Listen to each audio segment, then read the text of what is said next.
ভালো ইঞ্জিন অয়েলের বৈশিষ্ট্য কি? ভালো পারফরম্যান্স, মাথা নষ্ট অ্যাক্সেলারেশন, ভালো মাইলেজ, স্মুথ রাইডিং এক্সপিরিয়েন্স, ভালো ব্র্যান্ড এবং ভালো প্রাইস, সবকিছুর পারফেক্ট কম্বিনেশন বলতে পারেন এই Castrol power one racing engine অয়েলটিকে। ইঞ্জিন অয়েলটির বর্তমান বাজার মূল্য অ্যাকুরেটভাবে বলা যাচ্ছে না, এক এক দোকানে এক এক রকম, মানে 1000 টাকার ভিতরেই পেয়ে যাওয়ার কথা। ঢাকা মোটর ফেজ 2024 থেকে কৌতূহলবশত এই ইঞ্জিন অয়েলটি আমি ক্যাস্ট্রলের একটি স্টল থেকে 850 টাকা দিয়ে ক্রয় করি রিভিউ দেওয়ার জন্য। বলাটাও ভুল হবে না, ইউটিউবে আমাদের পুরো বাংলাদেশের মধ্যে আমি প্রথমে ইঞ্জিন অয়েলটার রিভিউ করছি, কারণ অনেক খোঁজাখুঁজি করেও ইউটিউবে আমি এই ইঞ্জিন অয়েলটার কোনো বাংলা রিভিউ পেলাম না। প্লাস আফসুসের কথাটা কেন বললাম, এই ইঞ্জিন অয়েলটার ব্যাপারে কৌতূহল জাগার পেছনে আমার দুইটা কারণ ছিল।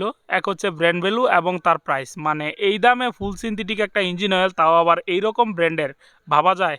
আপনি যদি top 10 engine oil brand in world লিখে গুগলে সার্চ করেন তাহলে এই ক্যাস্ট্রলের যে ব্র্যান্ডটা আছে এটা 2 অথবা 3 নম্বরের মধ্যে আসবে। ওয়ার্ল্ড ওয়াইড যদি আপনি চিন্তা করেন এবং একটু ঘাটাঘাটি করেন তাহলে দেখবেন যে ক্যাস্ট্রল খুবই পপুলার একটা ব্র্যান্ড। চলেন প্রথমেই বাইকে ইঞ্জিন অয়েলটা প্রবেশ করিয়ে ফেলি। তো ইঞ্জিন অয়েলটা প্রবেশ করানোর আগে বাইকের কিলোমিটারটা আপাতত কত আছে আপনাদেরকে একটু দেখাই। আপাতত 21,985 কিলোমিটার এই বাইকটা রানিং। তো এটা যখন নাকি কিলোটা 22,000 কিলোমিটার হয়ে যাবে তখন আমি মূলত ইঞ্জিন অয়েলটা চেঞ্জ করে নেব। ইঞ্জিন অয়েলটা অফিসিয়ালভাবে ইম্পোর্ট করে ম্যাগনা পেট্রোলিয়াম লিমিটেড। তো এটা কোন দেশের ভাই আমি জিজ্ঞাসা করেছিলাম, মালয়েশিয়া নাকি কোন একটা দেশ বলছিল, ওইটার থেকে নাকি ম্যানুফ্যাকচার করতো। যাই হোক, সেটা ব্যাপার না, ব্যাপারটা হচ্ছে যে এই ইঞ্জিন অয়েলটার পারফরমেন্সটা কতটুকু। তো আরেকটা ব্যাপার এখানে আমি পরিষ্কার করে বলে রাখি, ক্যাস্ট্রল বাংলাদেশ বা ম্যাগনা পেট্রোলিয়াম লিমিটেড এই দুই জায়গার এক জায়গা থেকেও আমাকে স্পন্সর করা হয়নি। বাইক শু থেকে 850 টাকা দিয়ে আমি ইঞ্জিন অয়েলটা ক্রয় করি রিভিউ দেওয়ার জন্য। ইঞ্জিন অয়েলটা বাইকে প্রবেশ করি এখন পর্যন্ত। বাইকের ওডোমিটারটা যদি আপনাদেরকে দেখাই তাহলে আপাতত আছে 23,521 কিলো, মানে এই ইঞ্জিন অয়েলটা বাইকে প্রবেশ করিয়ে 1500 কিলোমিটার প্লাস আমার চালানো হয়ে গেছে। এবার যদি এর পারফরমেন্সের কথা বলি, এর আগে যে ইঞ্জিন অয়েলটা বাইকে প্রবেশ করানো ছিল সেটা ছিল মতুল ফুল সিনথেটিক 7100 একটা ইঞ্জিন অয়েল, যার রিভিউ আমার এই চ্যানেলে দেওয়া আছে, লিঙ্ক ডেসক্রিপশন বক্সে দেওয়া থাকবে। যেহেতু আমার মোটরসাইকেলের আগের ইঞ্জিন অয়েল ব্র্যান্ডটা পরিবর্তন করে নতুন একটা ব্র্যান্ডের ইঞ্জিন অয়েল আমার বাইকে আমি প্রবেশ করিয়েছি, তাই স্বাভাবিক একটা ব্যাপার এর পারফরমেন্সটা আমি খুব তাড়াতাড়ি পাবো না। প্রথম অবস্থায় আমার বাইকের ইঞ্জিনটা তুলনামূলক একটু বেশি হিট হতো, বাইকের ইঞ্জিনটা থেকে হালকা একটু নয়েজ আসতো, যা খুবই স্বাভাবিক একটা ব্যাপার। কারণ আপনি যত ভালোভাবে ইঞ্জিন অয়েল ড্রেন দেন না কেন বা যত সময় নিয়ে বাইকের ইঞ্জিন অয়েলটা ড্রেন দেন না কেন, কিছু পরিমাণের ইঞ্জিন অয়েল কিন্তু আপনার বাইকের ইঞ্জিনে থেকেই যায়। এক একটা ইঞ্জিন অয়েল এক এক কোম্পানি এক একভাবে ম্যানুফ্যাকচার করে এবং এক এক রকম কেমিক্যাল দিয়ে ম্যানুফ্যাকচার করে, তাই যখন আপনি ইঞ্জিন অয়েলের ব্র্যান্ড পরিবর্তন করবেন খুব স্বাভাবিক একটা ব্যাপার, আপনার বাইকের ইঞ্জিন তুলনামূলক একটু বেশি হিট হবে এবং একটু হালকা নয়েজ আসবে। যদি ইঞ্জিন অয়েলটা মিনারেল অথবা সেমি সিনথেটিক হয় তাহলে 2 থেকে 300 কিলোমিটারের ভেতরেই বাইকের ইঞ্জিনের সাথে অ্যাডজাস্ট হয়ে যাবে। কিন্তু আমার ইঞ্জিন অয়েলটা যেহেতু ফুল সিনথেটিক একটা ইঞ্জিন অয়েলটা বাইকে প্রবেশ করিয়ে 500 কিলোমিটার পর্যন্ত রাইড করার পর বাইকের ইঞ্জিন হিটিংটা অনেক কমে আসে এবং বাইকের ইঞ্জিনটা অনেক স্মুথ হয়ে যায়। তার পাশাপাশি বাইকের ইঞ্জিন থেকে যে নয়েজটা আসতো সেটাও অনেক কমে যায়। যদি ইঞ্জিন অয়েলের ব্র্যান্ড পরিবর্তন করেন এবং যদি পারেন তাহলে ফ্লাশ অয়েল ব্যবহার করেন, যদি না করেন ক্ষতি নাই, কিন্তু ব্যবহার করলে উপকার পাবেন। এবার যদি এই ইঞ্জিন অয়েলটার পারফরমেন্সের কথা বলি তাহলে আমার ব্যবহার করা মতুল ফুল সিনথেটিক 7100 যে ইঞ্জিন অয়েলটা রয়েছে সেটার সাথে আমি এটার কম্পেয়ার করব, কারণ আপাতত অন্য কোনো ব্র্যান্ডের ফুল সিনথেটিক ইঞ্জিন অয়েল আমি ব্যবহার করি নাই, মতুলটাই ব্যবহার করছি, তাই এটার সাথেই কম্পেয়ারটা করি। ইঞ্জিন অয়েলের সব থেকে গুরুত্বপূর্ণ পার্ট হচ্ছে অ্যাক্সেলারেশন। যদি অ্যাক্সেলারেশনের কথা বলি তাহলে মতুল ফুল সিনথেটিক 7100 এবং ক্যাস্ট্রলের পাওয়ার ওয়ান রেসিং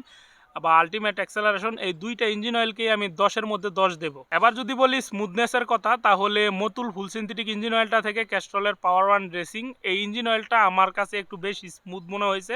তার পাশাপাশি যদি ইঞ্জিনের সাউন্ডের কথা বলেন তাহলে মতুলের যে ফুল সিনথেটিক ইঞ্জিন অয়েলটা আছে 7100, এটা বাইকে প্রবেশ করিয়ে যদি আপনি রাইড করেন তাহলে আপনি বুঝতে পারবেন যে রাগেড একটা ফিল আসে এবং মানে বাইকের ইঞ্জিন থেকে খুব চমৎকার এবং কড়া একটা সাউন্ড আসে। কিন্তু ক্যাস্ট্রলের যে পাওয়ার ওয়ান রেসিং এই ইঞ্জিন অয়েলটা বাইকে প্রবেশ করানোর পর আপনি একটা জিনিস লক্ষ্য করবেন যে বাইক থেকে আপনি রেডি পিক আপ যথেষ্ট পরিমাণের পাবেন, কিন্তু যেই রাগেড একটা সাউন্ড আসে মতুলের ইঞ্জিন অয়েলটা প্রবেশ করানোর পর এইটা ওইটাতে পাবেন না। মানে ইঞ্জিনটাকে একদম স্মুথ করে দেয় এবং বাইকের যেই সাউন্ড নয়েজ এগুলোকে একদম স্মুথ করে দেয়। Castrol power one racing ultimate অ্যাক্সেলারেশনে ইঞ্জিন অয়েলটার পারফরমেন্সের ব্যাপারে যদি এক কথায় বলি তাহলে পুরাই জুস বস লেভেলের একটা পারফরমেন্স এই ইঞ্জিন অয়েলটা আপনাকে ডেলিভার করবে। ইঞ্জিন অয়েলটার ব্যাপারে যদি বলি, একটা সময় আমি নিজেও ভাবতাম যে ক্যাস্ট্রল মনে হয় ইন্ডিয়ান কোনো ব্র্যান্ড, আসলে আমার পুরো ধারণাটাই চেঞ্জ হয়ে যায় ইঞ্জিন অয়েলটা ক্রয় করার পর। এখানে খুব সুন্দরভাবে লেখা আছে এটা নাকি ইংল্যান্ডের একটা ব্র্যান্ড। তো যাই হোক, এটা যেই দেশেরই ম্যানুফ্যাকচার করা হোক না কেন তাতে আমার কোনো মাথা ব্যথা নেই, মূলত প্রোডাক্ট ভালো। এই ইঞ্জিন অয়েলটাকে আমাদের দেশের অনেক আন্ডাররেটেড একটা ইঞ্জিন অয়েল বলে আমার কাছে মনে হয়, যার প্রধান একটি কারণ হচ্ছে মার্কেটিং। একটা প্রোডাক্টের প্রচার যত বড় হবে এই প্রোডাক্টের ব্যবসা সফল হওয়ার সম্ভাবনা থাকবে সব থেকে বেশি। প্রোডাক্ট যত ভালোই হোক না কেন, এই প্রোডাক্টটা যতক্ষণ পর্যন্ত সাধারণ বাইকারের হাতে না যাবে ততক্ষণ পর্যন্ত এই প্রোডাক্টের কিন্তু কোনো মূল্য থাকবে না, যত ভালো প্রোডাক্টটি নিয়ে আপনি বসে থাকেন না কেন। ইঞ্জিন অয়েলটা যারা অফিসিয়ালভাবে ইম্পোর্ট করে তাদের যে মার্কেটিং টিমটা আছে তাদের কিন্তু ইঞ্জিন অয়েলটা নিয়ে অনেক কাজ করার সুযোগ আছে। ওনাদের অফিসিয়াল ইউটিউব চ্যানেল প্লাস ওনাদের ফেসবুক পেজ, কোনো জায়গাতে মূলত এই ইঞ্জিন অয়েলটার ব্যাপারে আমি কোনো মানে অ্যাড তো দূরের কথা, একটা ভিডিও পর্যন্ত দেখি নাই।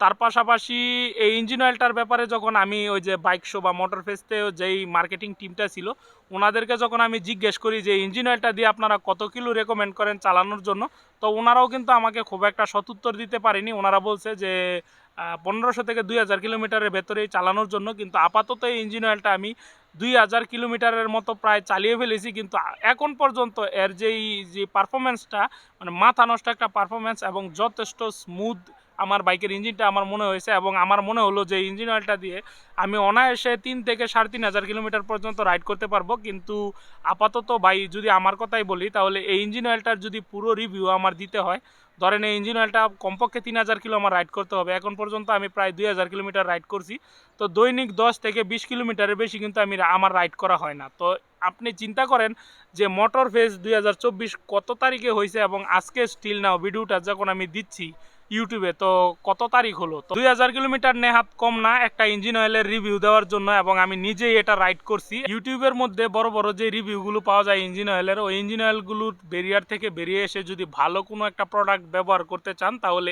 এই ইঞ্জিন অয়েলটা যদি সামহাও কোনোভাবে আপনি ম্যানেজ করতে পারেন তাহলে ব্যবহার করে দেখতে পারেন।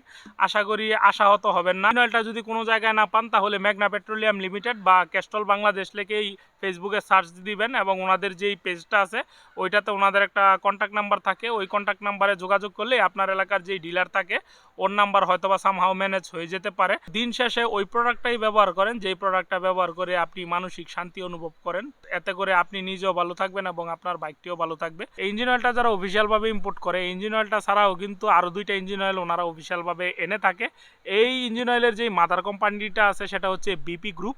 তো বিপি গ্রুপের 2টা পপুলার কিন্তু ইঞ্জিন অয়েল আছে, সেটা একটা হচ্ছে গিয়া ভিস্কো এবং আরেকটা হচ্ছে one and only super V.